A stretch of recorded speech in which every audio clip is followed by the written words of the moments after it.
Mora es licenciada en comunicación por la Universidad de San Andrés.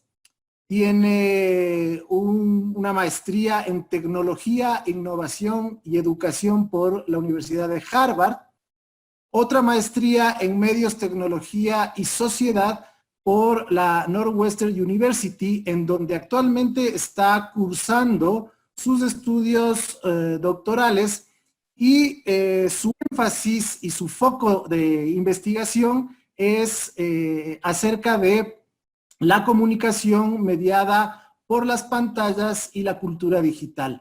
Mora es escritora de la revista Anfibia, autora en la revista Anfibia. También ha coordinado el Centro de Estudios de Medios y Sociedad en Argentina, más conocido como MESO de Argentina. Ahí comparte con Pablo Bukowski, no sé si lo pronuncié bien, Eugenia Michelstein, por ejemplo, grandes investigadores en temas de periodismo digital y medios digitales. Y también Mora ha sido asistente de investigación en el MIT. Y con ese poco que es inmenso, inmensa referencia de trabajo académico, tenemos que ponerle un elemento más que es para mí una gran envidia, porque Mora trabajó y conoció a Eliseo Verón. Entonces ahí tenemos todo el bagaje que Mora pudo acumular, tanto en experiencias personales y en experiencias académicas de este gran intelectual y gran teórico sobre la comunicación. Bueno, sin más preámbulo, le damos la bienvenida nuevamente a Mora, quien nos va a hablar sobre un tema que para muchos puede ser algo muy raro. ¿Cómo es esto de domesticar algo, domesticar una tecnología? El tema de la domesticación de WhatsApp, que es una investigación, un trabajo que ha venido desarrollando Mora. Y empezamos con esta primera pregunta que quiero realizarte, Mora, que es: ¿cuál es el enfoque de la domesticación y cuál es su relación con las tecnologías o con determinada tecnología? Mora, por favor, bienvenida. Bueno, muchas gracias y ante todo gracias por la presentación y por la invitación, por supuesto, y gracias a todos los que están del otro lado de la pantalla.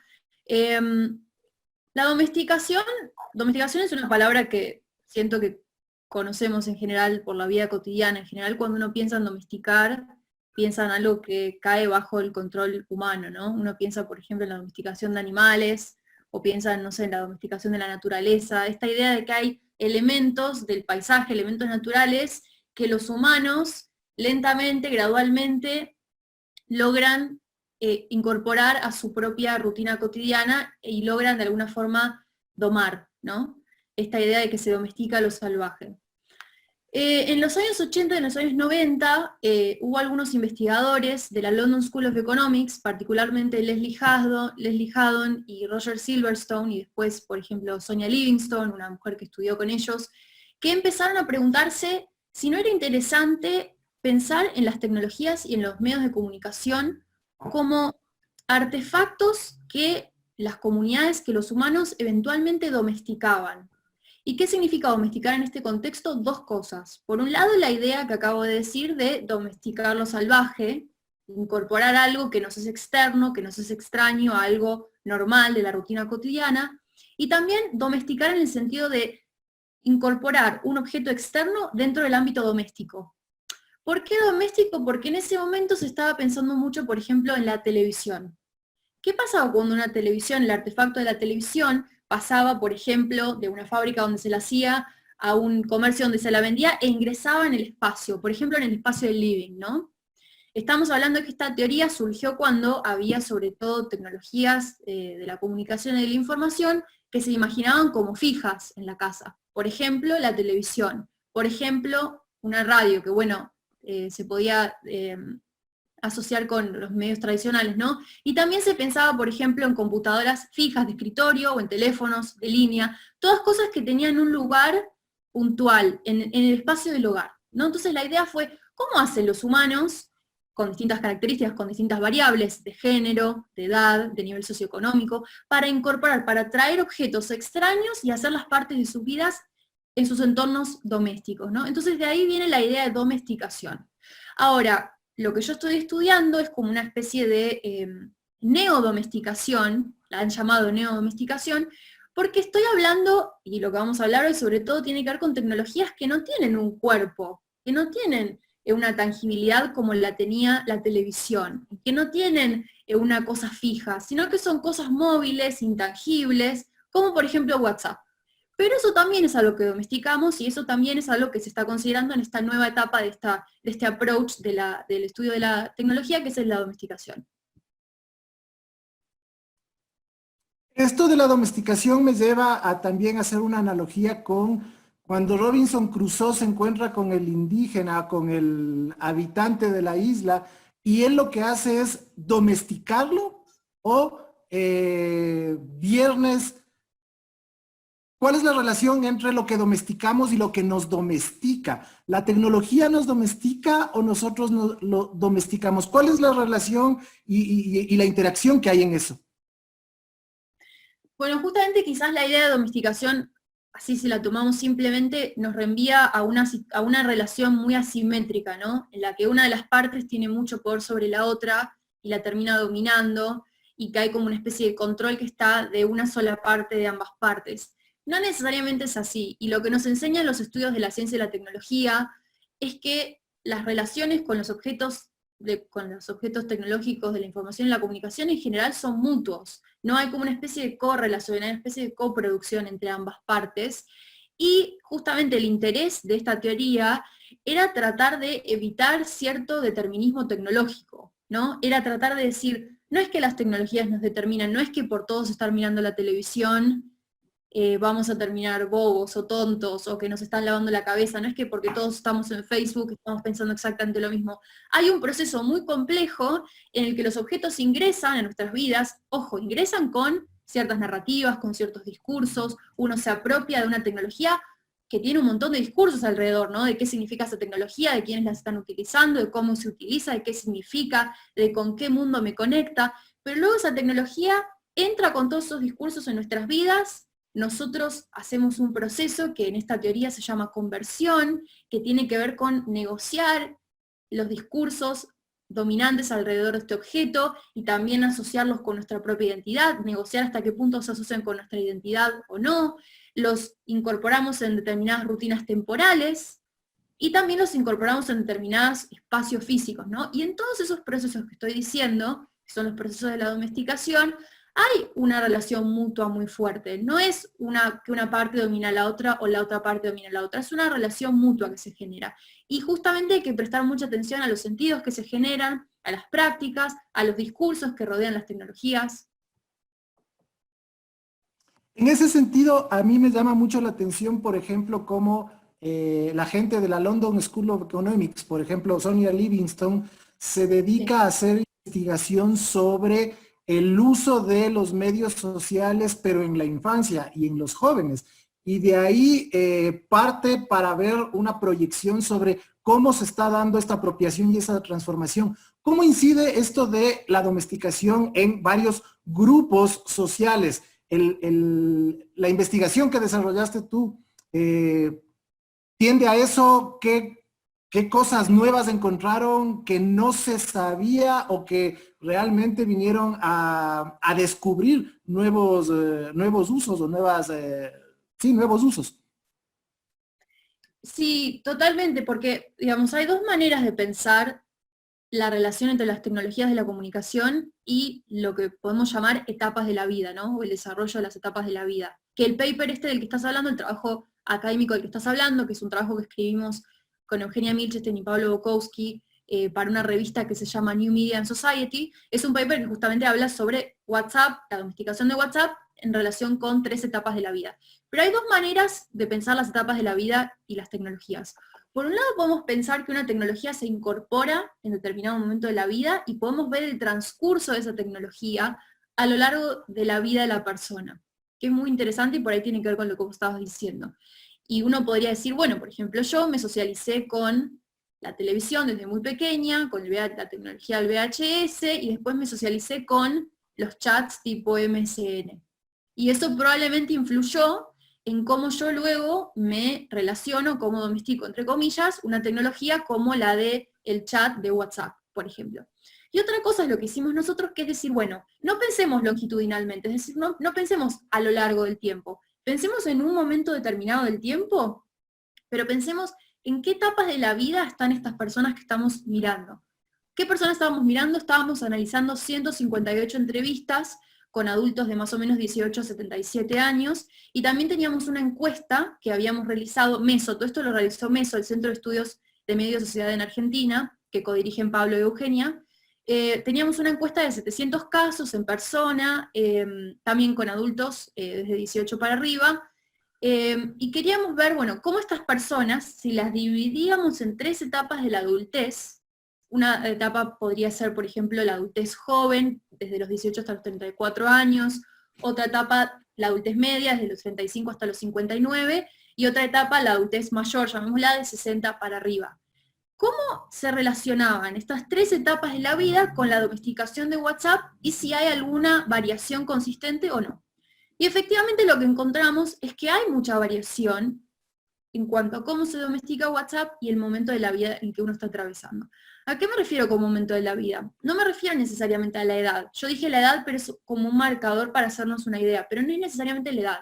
Lo que tiene que ver con las etapas de la vida, esto es una teoría sociológica, es como las transiciones que estamos atravesando, los grandes hitos de las vidas, por ejemplo, me puedo referir a salir de la adolescencia, encontrar un primer trabajo, tener grupos de amigos muy cercanos, estar formando las primeras relaciones románticas, formar una familia, tener hijos, tener un trabajo estable, tener nietos, jubilarse, retirarse, pasar por la vejez, etc. A ese tipo de puntos de la vida sociales se refiere esta idea de las etapas de la vida. Y efectivamente encontramos, y podemos ir más en detalles, y esto está bueno, encontramos muchas variaciones. Una variación muy puntual que les voy a decir es que había una diferencia entre cómo los más jóvenes pensaban el tiempo en WhatsApp, la rutina temporal de WhatsApp, versus los más grandes. Mientras que los más jóvenes pensaban a WhatsApp como una especie de continuum, que no tenía mucha distinción entre un encendido y un apagado, los más grandes, los adultos mayores, pensaban al uso de WhatsApp en términos mucho más discretos. Es decir, por ejemplo, bueno, lo uso, me acuerdo que teníamos una mujer que entrevistamos de 77 años, me decía, lo uso hasta determinada hora de la tarde o de la noche, por ejemplo hasta las 8 de la noche, después lo apago, y a la mañana siguiente lo prendo y me fijo durante un par de horas y luego lo vuelvo a apagar. O era en algunos momentos del día, versus los más jóvenes, que nos decían, por ejemplo, bueno, mientras yo no esté durmiendo me puedes contactar por WhatsApp, no tengo ningún límite, ¿no? Entonces ese es un ejemplo de cómo en distintas etapas se podían ver distintas cosas. Otro ejemplo tenía que ver con los grupos de WhatsApp, que nosotros los grupos de WhatsApp los pensamos como una especie de lugar, ¿no? Como un lugar físico el grupo de WhatsApp. Y mientras que en los más jóvenes los grupos de WhatsApp y los grupos de los más grandes tenían que ver con círculos de pares, por ejemplo, los más jóvenes hablaban con sus amigos, los más grandes hablaban con algunos pares y también con familiares más jóvenes, el grupo del medio estaba muy concentrado en grupos más instrumentales, por ejemplo, en grupos de trabajo, o en grupos de cuidado parental, o en grupos de organización de actividades, ¿no? Entonces ahí también veíamos un uso más relacional de los más jóvenes y de los más grandes, y un uso más instrumental de los jóvenes, de los adultos medios. En este sentido, este estudio nos ayuda a conocer mucho los usos de esta domesticación, de esta apropiación. La domesticación tiene 4 elementos o 4 fases, ¿no es cierto? Y estas fases son apropiación, conversión, incorporación y objetivación. ¿Cómo ves tú que se dan o qué diferencia existe entre de estos pasos o estos elementos con las diferentes tecnologías? Incluso las diferentes tecnologías digitales, qué sé yo, es muy diferente el uso de WhatsApp que el uso del SMS y el uso del Facebook Live o de, qué sé yo, el correo electrónico. ¿Cómo esto lo miras tú? Sí, y ahí también me parece interesante pensarlo en relación con lo que estamos viviendo ahora, ¿no? De estos días de aislamiento obligatorio, porque siento que, así con mi propia experiencia, como una cosa un poco anecdótica, lo que estoy viendo es que hay como una especie de conversión, como una especie de convergencia, perdón, en nuestros hábitos con todos los medios, como que de repente se usan mucho los Instagram Live, de la misma forma que se usaban videos de Skype, conferencias de Skype, es como si todo estuviera convergiendo. Pero concretamente con lo que decís, ante todo podemos decir algunas palabras sobre cada etapa, cada proceso de esta cosa que estamos llamando domesticación, ¿no? Que tiene que ver, como dijimos antes, con incorporar una tecnología primeramente externa a nosotros y hacerla parte de nuestras vidas, porque si pensamos en el teléfono concretamente, por ejemplo, el teléfono ha formado parte de nuestras vidas, hasta parece una especie de extensión de nuestra propia mano. O sea, a ese nivel estamos hablando. Hay distintos procesos en esta domesticación. Un primer proceso tiene que ver con lo que se llama apropiación o adquisición, ¿no? Que tiene que ver con cómo nos hacemos, cómo entramos en contacto por primera vez con ese objeto y cómo lo adquirimos. Y ahí nosotros últimamente estamos acostumbrados a que muchos objetos de la vida online sean gratuitos, ¿no? Pero concretamente eso es una cosa históricamente nueva y relativa y hasta cierto punto. Pero durante toda la historia hubo que pagar, por supuesto, por acceder a tecnologías, y actualmente pagamos, por supuesto, por acceder a un televisor, por acceder a un teléfono. Entonces hay toda una negociación ahí con el precio, el objeto, cómo lo puedo adquirir, de quién me lo está dando, de quién viene, de qué empresa, de qué sistema operativo. Hay toda una lógica ahí que es importante. Entonces, por ejemplo, ahora hay todo un tema con qué plataforma de conferencias online se utiliza, ¿no? De repente nadie conocía Zoom, o yo al menos no la conocía, y ahora Zoom de pronto se normalizó. No sabemos cómo fue que entró en estos últimos días, cómo fue que la adquirimos todos masivamente a Zoom en estos últimos días, por este contexto que estamos viviendo, donde se hace casi obligatorio tener que comunicarnos por acá. Pero de pronto Zoom se tornó como una especie de pasaje obligatorio, ¿no? Que WhatsApp en general tiene esa lógica, que es como la de que es un must, una cosa que tenés que tener, es una cosa universal, si no la tenés te quedás afuera. Yo me acuerdo cuando hacíamos entrevistas sobre WhatsApp en Argentina, muchos entrevistados nos decían, no, si yo no tengo WhatsApp literalmente me quedo afuera de muchas dimensiones de la vida, no puedo darme el lujo de no estar en este espacio, ¿no? Entonces, por un lado tenemos eso. Otro proceso de la domesticación tiene que ver con la incorporación a las rutinas temporales, ¿no? Uno adquiere una tecnología y luego la va haciendo parte de sus ritmos.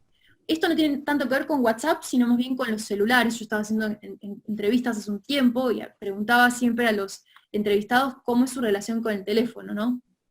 Y ahí muchos entrevistados me decían, bueno, el teléfono es como una especie de reloj que tengo. Yo no tengo reloj. Una entrevistada me contaba que una vez estaba con el novio en la casa y se quedaron sin luz, se cortó la electricidad y se quedaron sin luz, y no tenían reloj, no sabían qué hora era. Y estaban muy nerviosos porque necesitaban hacer cosas, al día siguiente tenían que ir a trabajar, no sabían si iba a volver la luz, y literalmente tuvieron que ir a pedirle a un vecino la hora en un reloj, porque se habían quedado sin dimensión temporal en algún punto, porque el teléfono estaba a tal punto incorporado en la dimensión temporal, era un ordenador temporal tan fuerte, que no tenerlo, porque se habían quedado sin batería y no tenían electricidad, era perder en parte la noción del tiempo. Es un ejemplo un poco exagerado, pero en algún punto nos habla de esta rutinización temporal que hacemos con las tecnologías. Y por otro lado tenemos la objetificación, que tiene que ver con los espacios, y ahora es muy curioso cómo nosotros en general pensábamos como en un adentro y en un afuera, ¿no? De las tecnologías. Bueno, es un poco diferente cómo uso el teléfono cuando estoy afuera de mi casa, cuando estoy dentro de mi casa. Pero ahora estamos en un contexto muy especial, en el que muchas personas tenemos que estar adentro de una casa. Entonces, ¿qué pasa también? ¿Cómo se modifica esa rutina espacial del objeto teléfono, por ejemplo, ¿no? Y por último, lo que decíamos antes, ¿cuál es la conversión? Es decir, ¿cuál es la serie de mecanismos de sentido con los que abordamos un objeto? ¿Cómo va cambiando nuestras vidas? Y no es lo mismo, por ejemplo, nuestra relación con WhatsApp que nuestra relación con Instagram. Nuestra relación con Instagram es muy diferente. Nosotros en general, lo digo basado en estas entrevistas que hicimos, ¿no?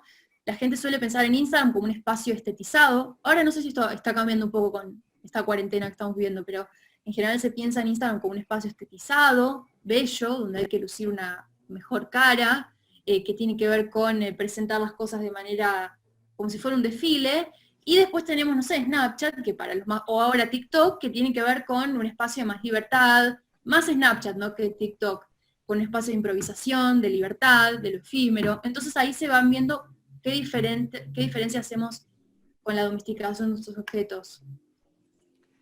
En ese sentido, estas domesticaciones que vamos haciendo nos remiten más a usos prácticos de la tecnología.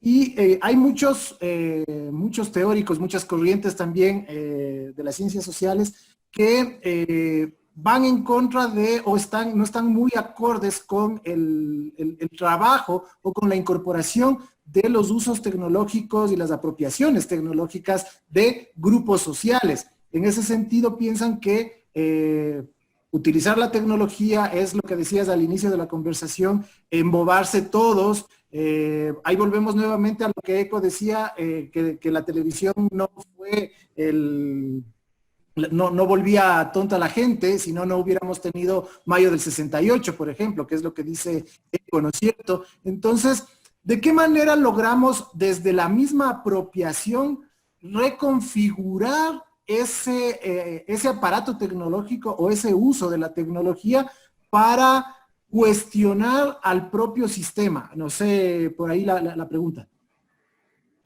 Sí, entiendo tu pregunta. Y por ahí me parece que está bueno mencionar a Eco con la idea de ni apocalípticos ni integrados. O sea, ni pensar que las tecnologías nos determinan y que nos domestican a nosotros y que marcan los pulsos de nuestra vida sin que nosotros tengamos ningún control, porque eso sería volver un poco a las primeras teorías de la comunicación, la teoría de la aguja hipodérmica, que tenían que ver con los medios masivos que enviaban un mensaje que a los receptores nos llegaba en forma directa, unívoca, masiva, y que nos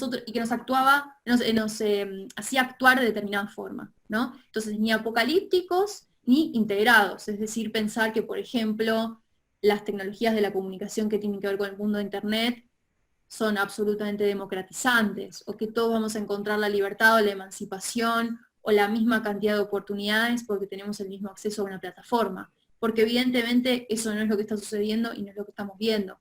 Entonces eso ante todo, me parece que es interesante tener una postura no intermedia, no esta cuestión de decir es neutral, pero también quizás cambiar un poco la pregunta. Podemos no preguntarnos tanto por los efectos, a veces la pregunta por los efectos es interesante, pero podemos preguntarnos por las relaciones, podemos preguntarnos por los moderadores de esos impactos, qué es lo que para todo el mundo es igual, para todos los grupos es igual, no me parece. Por ejemplo, en este caso que te decía de la domesticación de WhatsApp, concretamente una variable, la de la etapa de la vida, ya generaba un cambio. Entonces, si uno miraba de primera mano la data, decía, bueno, acá no hay diferencia.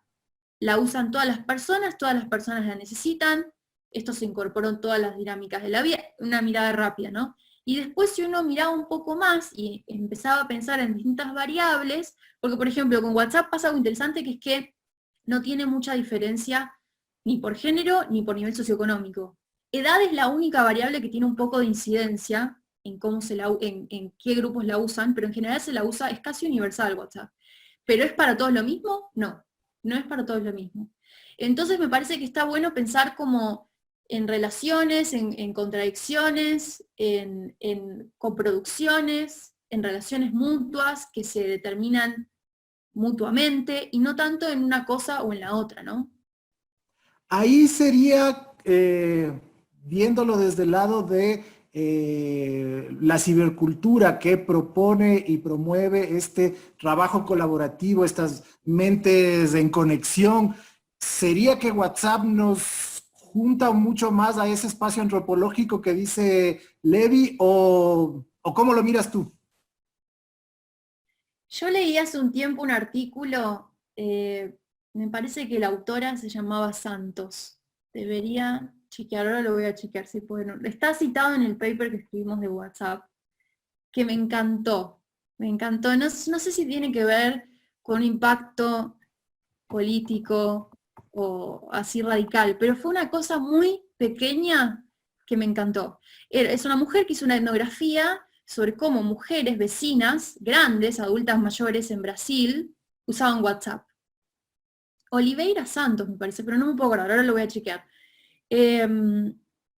Y es un artículo muy lindo, y en un momento plantea que las mujeres usaban WhatsApp, estas mujeres de un barrio de Brasil que ella estaba estudiando, usaban WhatsApp como si fuera una especie de encuentro de un vecindario. Entonces, por ejemplo, se pedían azúcar, estaban cocinando y pedían que una vecina le pasara azúcar a la otra. Y se intercambiaban comida para las recetas, ingredientes, y generaban ahí una especie de microcomunidad en ese espacio de WhatsApp, que, repito, no sé si tenía una implicancia necesariamente política, gigante, pero me pareció interesante, ¿no? Porque en general no hay que naturalizar que se generen estos espacios de colaboración, incluso en los niveles más micro y menos esperados, ¿no? Excelente. En ese sentido, hablando de comunidades, ¿cómo se van integrando alrededor de WhatsApp estas comunidades intergeneracionales, por ejemplo?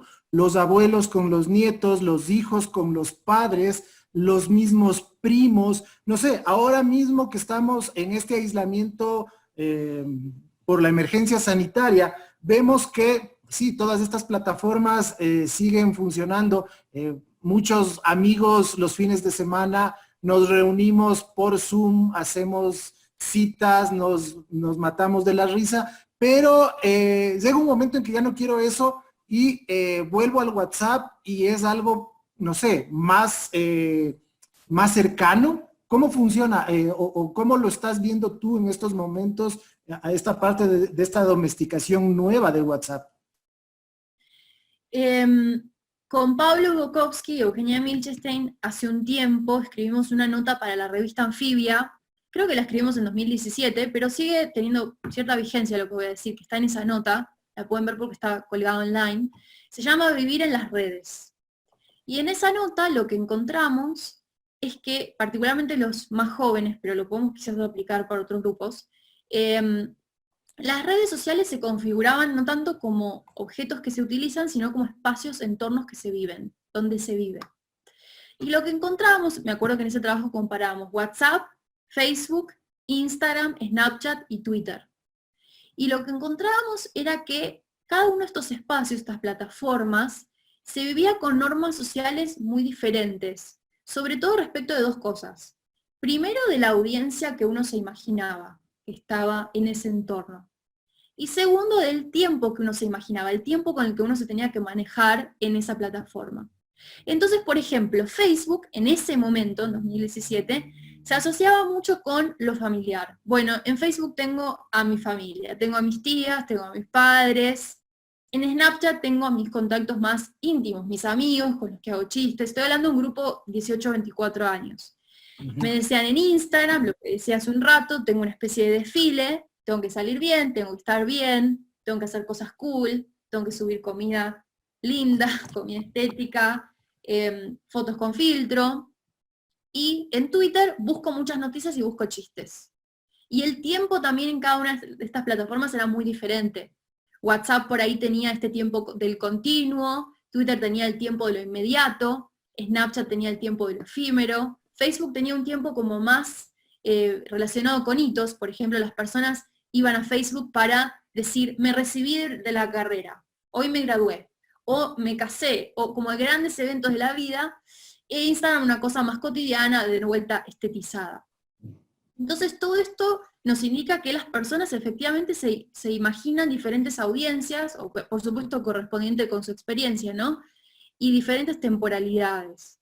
En WhatsApp, efectivamente la familia es una audiencia central. Sobre todo, como dije antes, para el grupo de los adultos medios, según este estudio que hicimos, y para el grupo de los adultos mayores.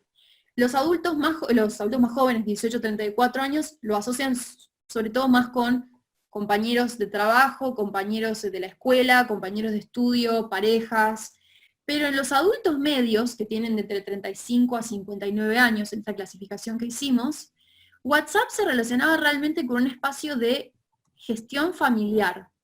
Gestión familiar de los más jóvenes y gestión familiar de los más grandes. Es decir, un grupo familiar donde una mujer, por ejemplo, tenía que manejar el grupo de madres, porque esos grupos por algún motivo están vinculados con el género, entonces son las madres las que se encargan de los grupos de WhatsApp, al menos en Argentina en muchos casos. Entonces una mujer me decía, bueno, yo en mi WhatsApp tengo que tener mi grupo de WhatsApp de las madres de la escuela de mis hijos, y también tengo que tener mi grupo con mis hermanas y con mis primas, donde hablamos del cuidado de nuestras madres, ¿no? Y después estaba el grupo de los adultos mayores que asociaban a WhatsApp como una especie de encuentro, no constante, pero un encuentro seguido con familiares más jóvenes, como una especie de oportunidad de reencuentro con miembros de la familia que por ahí no podían estar viendo tan seguido. Ya. En este ámbito ahí hay una cosa que me ronda mucho sobre el tema de producción de contenidos. Cómo si yo domestico una tecnología, ¿cómo yo puedo ser co-creador o me vuelvo solamente el que domesticó y lo estoy usando, pero ahora con la tecnología digital puedes generar esos contenidos? Entonces, ¿cómo funcionan o cómo vieron ustedes la forma de co-creación o de coparticipación de contenidos en WhatsApp? Uh-huh. Bueno, hay mucha creación específicamente en WhatsApp que tiene que ver con la gestión de los grupos. Porque los grupos son espacios de producción. Por ahí no los pensamos como espacios de producción de contenido, pero efectivamente lo son. En los grupos se trabaja, en los grupos se realizan actividades parlamentarias, en los grupos los estudiantes estudian colectivamente, se intercambian trabajos, en los grupos se remixan imágenes que después se comparten. Hay personas que tienen grupos con uno mismo. Yo durante un tiempo tuve un grupo donde yo era la única participante, porque era un grupo donde a veces se dejaba recordatorios para mí misma, o sea, me enviaba mensajes de ese grupo para tenerlo como una especie de agenda personal. Eso es algo que abandoné ahora, pero lo tuve durante bastante tiempo. Entonces los grupos, o sea, WhatsApp es un espacio generador de contenido. Generador de contenido en el sentido de que lo usamos instrumentalmente para llevar a cabo actividades y para hacerlas colectivamente, ¿no? Sí. Ahí tenemos el tema de cómo las audiencias se vuelven o no creativas a partir de la interacción, porque si tenemos un grupo en el que no hablo o en el que no envío mensajes, no opino, no comento, ¿qué estoy haciendo en el grupo? Y ahí viene también el tema de la sanción del grupo. ¿Cómo me sancionan o cómo promueven a quien participa más? ¿Cómo se dan esas relaciones? Bueno, ahí me parece que hay un tema central que quizás es el más, o uno de los más problemáticos, o yo lo veo como uno de los más problemáticos en base a las entrevistas que hago de WhatsApp, que tiene que ver con las expectativas que los demás tienen de nosotros y que nosotros tenemos de los demás, de qué significa hacerse presente y estar presente en ese espacio. Es decir, qué significa estar para el otro o no estar para el otro en WhatsApp. De qué manera definimos con qué tiempos, con qué ritmos, con qué constancia hay que responder a un mensaje, no hay que responder a todos los mensajes que me llegan en un grupo de WhatsApp. ¿Estoy habilitada a estar en silencio en un grupo de WhatsApp? ¿Cambia algo si ese grupo ve que yo estoy leyendo los mensajes activamente y no respondo? ¿Tengo derecho a tener cansancio de responder de forma inmediata en WhatsApp? Todas esas son cosas que yo estoy estudiando ahora y que también las vengo pensando. Mi tesis de licenciatura en comunicación en la Universidad de San Andrés en Argentina, la escribí sobre una cosa que en Argentina llamamos clavar el visto. No sé cómo se dice allá, pero tiene que ver con esta idea de leer un mensaje de WhatsApp, que aparezcan estos dos tics azules que WhatsApp puede llegar a habilitar, y que la persona vea estos tics azules. Entonces diga, leíste el mensaje y no me respondiste, ¿no? Vistear, ahí están diciendo muchas... Me dejaste en visto, lo decimos acá. Me dejaste en visto, bueno, Ajá. claro, me vistió. Hay un montón de, muy bueno, hay un montón de expresiones que se utilizan para esto. En inglés me parece que se dice leaving someone on red. Bueno, hay un montón de formas, es interesante estudiar eso. Eso, el problema de me vistear, de me dejaste en visto, de me clavaste el visto, como dicen en Argentina, justamente habla de, bueno, ¿qué se espera? ¿Qué se espera de la reciprocidad que entablamos en estos entornos? ¿No? ¿De qué forma manejamos los tiempos? Y ahí yo noto bastante malestar. Noto por un lado personas que asumen que el uso de WhatsApp tiene que ver con respuestas inmediatas y conexión permanente, y luego veo personas que piensan que hay que tener más respeto por las pausas, que hay que respetar el tiempo que tienen los demás, y que estar conectado en WhatsApp no implica la respuesta inmediata. Ahora, ¿por qué se genera este malestar? Bueno, por supuesto porque lo estamos domesticando colectivamente, hace poco tiempo relativamente, surgió en 2009 WhatsApp, pero habrá empezado a estallar en 2013, 2014, no es que estamos de tantos años con esto, las tecnologías tardan en domesticarse, por supuesto. ¿Y qué pasa con esto? Bueno, hay varias cosas. Por un lado, WhatsApp está entre la asincronía y la sincronía. O sea, cuando yo llamo por el teléfono de línea o por mi teléfono celular y alguien me atiende, o esto que estamos haciendo vos y yo en este momento de hablar por Zoom, estamos involucrándonos en una conexión sincrónica. Estamos en un mismo tiempo. Podríamos estar en un mismo tiempo en un mismo lugar, si estuviéramos hablando en persona, por ejemplo. Pero si no estamos en un mismo tiempo, estamos compartiendo una temporalidad inmediata. Pero si estamos, por ejemplo, mandando mensajes de texto o cartas, pensémoslo en términos de cartas, se asume que no estamos en la misma temporalidad. Se asume que hay una asincronía y que hay lapsos que pasan con claridad. Por supuesto, cuando estamos hablando hay lapsos. Por ejemplo, yo hablo, vos haces una especie de pequeña pausa y me contestás. Pero el tiempo que ambos entendemos que estamos compartiendo es un tiempo sincrónico. Pero en la carta o en el mensaje de texto antiguo, o sea, el mensaje de texto original como lo teníamos, no había esa asunción. ¿Por qué? Porque no había ninguna huella de nuestra presencia en ese entorno. O sea, cuando vos estás escribiendo una carta, la estás escribiendo solo, puedes estar acompañado, pero ese texto que viene hacia mí, lo estás produciendo vos solo. No hay ninguna huella de mí, más que, no sé, en tu imaginación, pero no hay ninguna huella de mí en esa producción mediática o de comunicación. Ahora, cuando estamos en WhatsApp, sí sucede eso. ¿Por qué? Porque en WhatsApp hay ciertas marcas de contacto del otro. Por ejemplo, la última hora de conexión. Por ejemplo, en línea. Por ejemplo, el visto. Los 2 tics azules. Y estas cosas nos dicen, bueno, Pablo estuvo acá. Pablo está por acá. Yo te estoy escribiendo a vos y, bueno, Pablo pasó por este entorno, hace 5 horas, o está acá en este mismo momento, o hace 2 minutos, o a las 5:45 estuvo, leyó tu mensaje. Incluso en un grupo te puedes fijar a qué hora.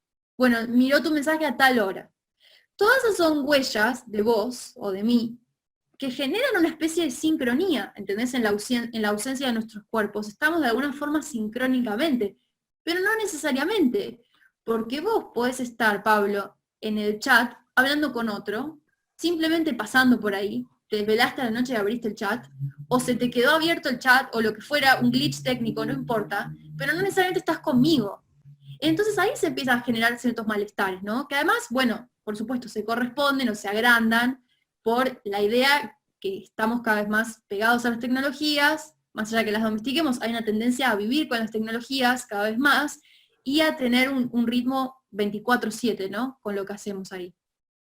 Esto tendría que ver también con una forma de control que hacemos sobre el otro, que nos sentimos como autoridades por la cercanía que tenemos con esa persona, de exigirle que nos conteste rápido o reclamarle por esas ausencias tan dilatadas en ese espacio, cuando lo mismo podríamos haber hecho con una llamada telefónica y no haber mandado el mensaje de texto en WhatsApp, o incluso el mensaje de voz, que para muchos es lo más crítico que puede tener WhatsApp. Yo recuerdo unas cosas que he visto de Martín Becerra, que se mata de la risa cuando dice que mandé un mensaje de voz por WhatsApp, esto ya es el fin del mundo. En vez de llamar por teléfono, le estoy mandando el mensaje de voz. Entonces, por ahí, ¿cómo ves esa forma de autoridad, de buscarle el control a la otra persona y de esa manera nos sentimos controlados en los grupos? Bueno, hay muchas cosas ahí. Igual están todas interconectadas, como vos decís. Con los audios en general pasa algo interesante. Yo escribí una nota para Anfibia donde decía esto, la escribí me parece en 2018, se llama Te tiro un audio, porque justamente mirando algunas entrevistas que habíamos hecho con MESO, el Centro de Estudios de Medio y Sociedad en Argentina, veía mucho malestar con el tema de los audios y veía sobre todo una gran diferencia entre el disfrute de quien lo envía y la bronca o el malestar de quien lo tiene que recibir. Ahora, si uno se pone a pensar, también hay algo contradictorio ahí, o curioso, porque pasamos horas en nuestros dispositivos tecnológicos, pasamos horas conectados mirando contenidos, horas mirando memes o memes, GIFs, videos de Instagram, lives de Instagram, videos de YouTube, conferencias de Zoom, todas a nuestro tiempo, cuando nosotros queremos, en el minuto exacto en el que lo deseamos, y por lo que nos hayamos encontrado en la web, ¿no? Mientras que estábamos mirando.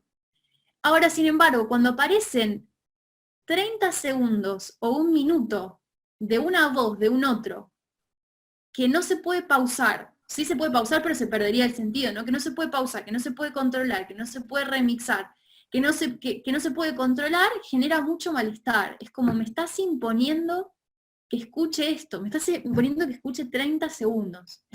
Pero si nos fijamos en estas aplicaciones que tienen algunos teléfonos, como tiempo de pantalla, o Google incluso lanzó un kit de bienestar digital para tratar de medir cuánto tiempo pasamos, en general debe ser un porcentaje muy pequeño los segundos de los que nos mandan audios respecto a ese tiempo total que pasamos. Sin embargo, nos genera mucha desesperación. Y creo que debe tener que ver con este acostumbramiento que hemos tenido en los últimos años al contenido aquí y ahora, ¿no? On demand, cuando yo lo quiero, en el momento en el que yo quiero. Es decir, quiero comunicarme con vos, pero no quiero que sea una molestia o que llegue exactamente cuando yo no lo puedo manipular.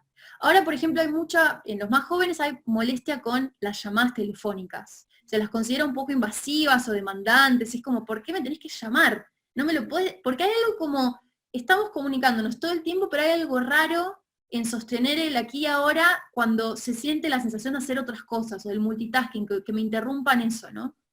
Y bueno, respecto del otro que decías, de la idea del control, evidentemente estamos acostumbrándonos a ver mucho de los demás todo el tiempo. Por supuesto que esto no es nuevo. Antes las personas miraban en los vecindarios, o incluso lo pueden seguir haciendo, por la ventana.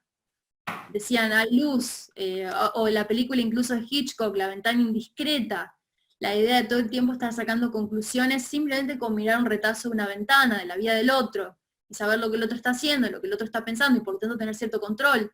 Bueno, eso no cambió demasiado. Lo que pasa es que ahora nos estamos acostumbrando y estamos lidiando con la presencia constante de los otros todo el tiempo, en tantas plataformas, ¿no? Claro. Bueno, esta es mi última pregunta y luego pasamos a las preguntas de nuestros participantes, que son bastantes, están preguntando muchas cosas interesantes. Con esto de los estudios de la domesticación de la tecnología, ¿cómo podemos hacer una proyección a futuro sobre los usos, sobre las tendencias? ¿Quién se beneficia con este tipo de estudios? No solamente como estudio académico, sino, por ejemplo, en temas políticos, ¿cómo yo me puedo beneficiar o cómo puedo usar este tipo de estudios para posicionar mensajes o conseguir adherentes a un movimiento? Ejemplos de esos, por ejemplo. Me parece que en dos sentidos nos sirve el approach de la domesticación. Por supuesto hay muchas perspectivas, ¿no?, teóricas para tomar. Esta es una que tomamos con Pablo y con Eugenia en ese paper que citamos al comienzo de la domesticación de WhatsApp, porque nos parecía que era muy interesante para entender bien qué pasaba con una plataforma que forma parte de tantos aspectos de la vida cotidiana como WhatsApp. Pero pienso en dos cosas que nos pueden servir de este approach para entender tecnologías a futuro. Por un lado, estudiarlo de esta manera nos sitúa en la vida de la persona. Es decir, si uno tuviera que hacer una entrevista desde el approach de la domesticación, realmente estaría pensando, esperando que la persona respondiera sobre sus rutinas cotidianas, sobre sus rutinas temporales, sobre los espacios. Es decir, habría realmente una ubicación temporal y espacial interesante sobre los sujetos, para entender realmente, no en el abstracto, sino en lo concreto, qué pasa realmente en la materialidad de todos los días, qué pasa cuando comemos, cuando cenamos a la noche, ¿está con vos el teléfono o no está con vos? ¿En qué momento se mira la televisión? ¿Quién agarra el control remoto? Y eso nos puede iluminar muchas dimensiones, desde dimensiones de género, por ejemplo, un género determinado agarra el control remoto en la casa, o otras cosas como por ejemplo todos los dispositivos tipo tablet están uno en cada habitación, por ejemplo si es una familia de cierto nivel socioeconómico. ¿Y de qué nos habla eso? Bueno, quizás de cierto aislamiento, por ejemplo, o no. O por ejemplo, ¿qué nos dice que las personas en una familia, en una casa de 2 pisos, se manden mensajes de WhatsApp en vez de gritar? ¿No? O sea, que digan, está la comida lista y lo digan por WhatsApp. Es decir, la mirada de la domesticación nos permite una mirada verdaderamente concreta sobre las vidas de las personas y sus relaciones con la tecnología. Me parece que eso es súper interesante, porque no es mirar a las tecnologías en un plano abstracto o lejano de la experiencia cotidiana, es realmente hacer una especie de etnografía de la vida cotidiana. Eso me parece muy interesante. Y en segundo lugar, tiene un aspecto procesual, o sea, nos permite mirar procesos a lo largo del tiempo. Y vos un poco lo dijiste cuando hablabas de Sonia Livingstone. Nos permite mirar, bueno, ¿qué pasa con la vida de esta tecnología en la vida de la persona? O sea, es doble, la vida del objeto y la vida de la persona. Y cómo se entrelazan, ¿no? Y me parece que eso es una mirada muy única de esta perspectiva y me parece que es interesante. Bien, genial. Vamos con las preguntas de nuestros asistentes, de nuestros participantes. Dame un 5. Nico Meister nos dice, ¿cómo se plantearía la expansión o la ligadura entre un espacio físico al espacio de WhatsApp? ¿Es el espacio de WhatsApp una extensión del mundo físico o una integración del mismo? Aunque creo que ya lo has respondido en lo que ya nos ibas explicando. No sé si quieres aportar algo Lo más. digo súper rápido, me parece muy buena la pregunta y es algo que pensamos mucho cuando estábamos en ese trabajo, porque decíamos, ¿cómo vamos a aplicar un marco metodológico, teórico, a un objeto cuando ese objeto está, ¿qué espacio tiene WhatsApp? La respuesta que dijimos fue doble. En general tiene espacio en el espacio del teléfono, o sea, se ubica en el espacio del teléfono. Esto podría ser una obviedad, pero no necesariamente porque también hay WhatsApp web, o sea, en el espacio de la computadora, que cambia mucho las cosas. Y luego un poco lo que estás diciendo vos sobre WhatsApp como un espacio en sí mismo, y en particular cómo se verifica ese espacio en el espacio de los grupos.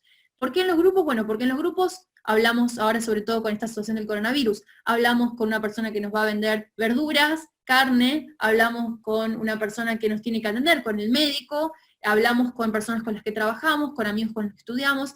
Ahí es donde verificamos una especie de espacio real en WhatsApp. Bien. Siguiente pregunta. ¿Cómo afecta el uso de las redes sociales a la salud emocional? Enfocando la articulación de la interacción virtual con el cara a cara. No hay nada definido sobre este tema. El tema de el bienestar mental, la salud mental, el uso de redes sociales, ha tenido cierta sensación de que las redes sociales necesariamente generan un efecto negativo, pero se está viendo, y hace poco salió un estudio de un profesor llamado Jeff Hancock en la Universidad de Stanford, no sé todavía si está en Google Scholar, que Google Scholar es un buscador de artículos académicos muy interesante, donde se hizo una especie de relevamiento de un montón de estudios sobre cuál era el impacto de las redes sociales en la salud mental, y no necesariamente era tan negativo, o no necesariamente estaba tan marcada el impacto de uno sobre el otro. Me parece que hay factores que moderan claramente, por ejemplo, la personalidad, aspectos de personalidad, aspectos precedentes de las personas, ¿no? Es decir, no es que una red social va a afectar a todos igual, sino que hay que ver bien cuáles son las variables que están mediando esa relación. Bien, siguiente. Nos dice Cecibel, sin duda WhatsApp se constituye en los medios más consumidos por los usuarios, pero a nivel de instituciones es el medio en donde los DIRCOM siempre están compartiendo publicaciones de otros medios sociales. ¿Qué criterio te merece en que sea el gran mediador, el WhatsApp? ¿Puedes repetir la pregunta? Hay una palabra que no entendí. Dice, sin duda WhatsApp se constituye en los medios más consumidos por los usuarios. Sin embargo, a nivel de instituciones, es en donde los DIRCOM, los que gestionan la información en las, empresas, sí, siempre están compartiendo publicaciones de otros medios sociales. ¿Qué criterio te merece esto? Me parece que se encuadra con todo lo que venimos diciendo, que tiene que ver con WhatsApp como un espacio privilegiado, no sé si privilegiado, pero un espacio contundente de producción de contenidos y de circulación de información. Esto se pueden fijar ahora, el Centro de Estudios de Medios y Sociedad en Argentina, MESO, en Twitter, acaba de publicar un estudio que hicieron sobre WhatsApp y el consumo de informaciones falsas y el consumo de la desinformación. Y ahí, bueno, se ve que muchas personas comparten información. Ellos encuentran algo interesante, que es que las personas chequean más de lo que se piensa, pero en general circulan muchos tipos de información y WhatsApp es como una especie de pasaje de informaciones de los medios tradicionales hacia grupos familiares. Y hay muchas personas que, por ejemplo, tienden a confiar más en lo que reciben por WhatsApp a través de un familiar, porque lo conocen, o a través de un jefe o a través de un colega, que en lo que miran en los medios tradicionales en forma directa. Bien. Erika nos pregunta, ¿y qué pasa con Telegram? ¿Por qué le pegamos tanto interés a WhatsApp y qué sucede con Telegram? Realmente no sé si tengo una respuesta para eso. En Italia, por ejemplo, sé que se usa bastante más que en Argentina, por ejemplo, Telegram. En Estados Unidos no se usa casi WhatsApp, se usa muy poco. Ahora, en América Latina, en India, se usa muchísimo WhatsApp. No sé realmente cuál es el criterio que utilizan las personas para distinguir tan finamente, o no sé si hay una cosa, esto nos reenvía a la idea de la adquisición, la apropiación de una tecnología, ¿no? En la domesticación. ¿Qué son los discursos? ¿O por qué especie de magia aparece una plataforma que empezamos a tomar esa y no otra, que en realidad es muy parecida? Y esto nos sugiere algo interesante, que es que las tecnologías pueden ser las mismas en distintas plataformas, las funcionalidades tecnológicas, pero hay algo que las excede y que no tiene que ver. En todas se puede chatear, en todas se puede enviar en mensajes, en todas se puede enviar memes, etcétera, o fotos o GIFs, pero hay algo que rodea la plataforma, que es social, discursivo, que evidentemente tiene poder en cómo se la apropia, ¿no? Porque si nos ponemos a pensar en lo técnico, todas comparten lo mismo. Sin embargo, no sé por qué, porque realmente no lo sé, hay variaciones entre países y entre culturas. Sí, acá, por ejemplo, de acuerdo con la información de Latino Barómetro, en Ecuador tenemos al 80 y casi 90% de la población consultada usa WhatsApp. Y luego viene el Facebook. Entonces, Claro. tenemos, claro, Telegram es muchísimo menor, llega a tener un 10% dentro de la población. También como una postura política por el tema de que WhatsApp pertenece a Facebook y es una forma de oponerse a esa hegemonía. Puede ser, también hay algo que tiene que ver con la privacidad de los contenidos. WhatsApp supuestamente es una plataforma que encripta de punto a punto los contenidos.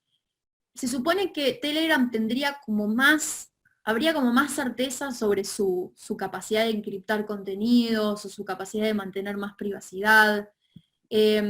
También tiene distintas capacidades técnicas respecto de las imágenes que circulan, cómo se las puede enviar.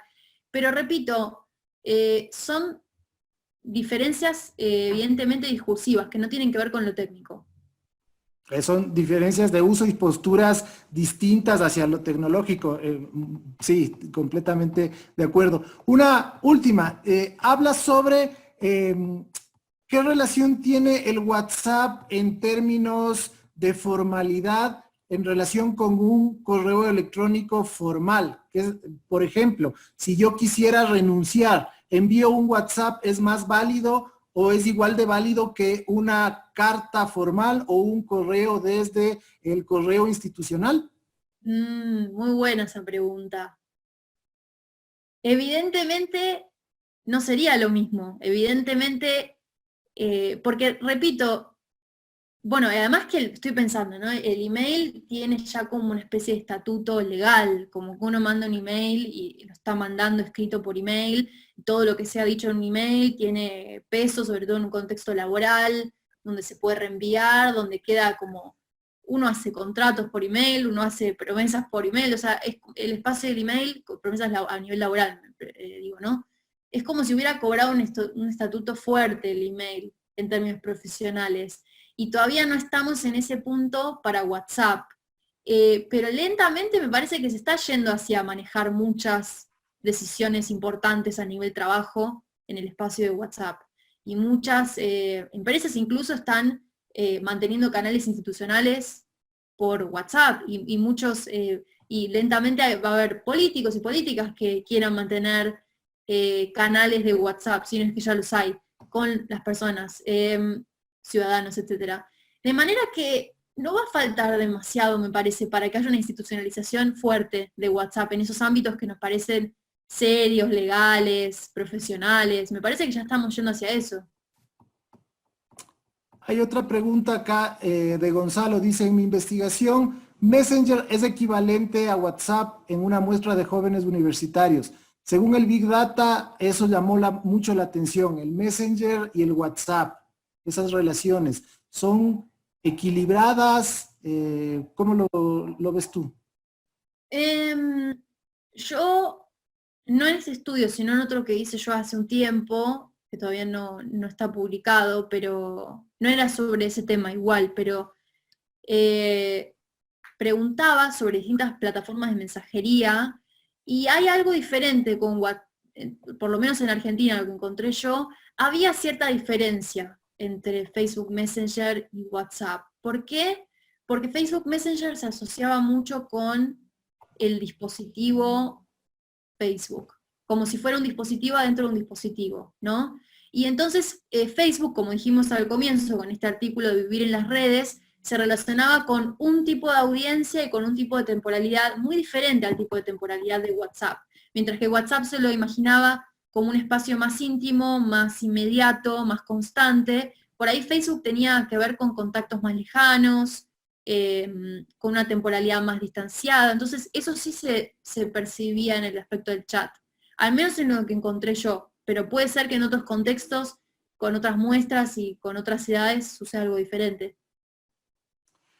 Para ir cerrando, nos siguen haciendo preguntas sobre el tema de implicación legal, jurídica, sobre esto de terminar una relación laboral vía WhatsApp, que es lo que está sucediendo ahora en el Ecuador, que nos están contando y nos están exponiendo los participantes.